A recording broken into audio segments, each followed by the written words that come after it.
ଭଲ ମଣିଷ କିପରି ହେବେ? କାହାଣୀ। ଗୋଟିଏ ଗାଁରେ ରାହୁଲ ନାମକ ଜଣେ ପିଲା ରହୁଥିଲା।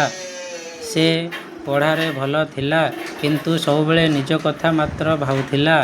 ଦିନେ ସେ ଗାଁର ଜଣେ ବୃଦ୍ଧା ଗୁରୁଜୀଙ୍କୁ ପଚାରିଲା, ଗୁରୁଜୀ, ଭଲ ମଣିଷ କିପରି ହେବି?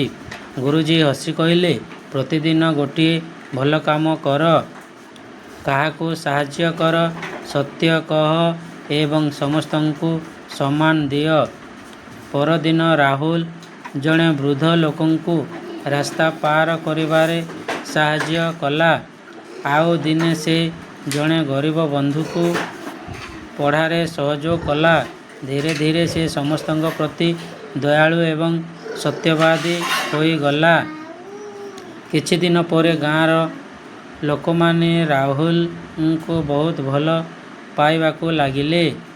ସେ ପୁଣି ଗୁରୁଜୀଙ୍କ ପାଖକୁ ଯାଇ କହିଲା, ଏବେ ମୁଁ ବୁଝିଗଲି, ଭଲ ମଣିଷ ହେବା ପାଇଁ ବଡ଼ କାମ ନୁହେଁ, ଭଲ ଚିନ୍ତା ଏବଂ ଭଲ ବ୍ୟବହାର ଦରକାର।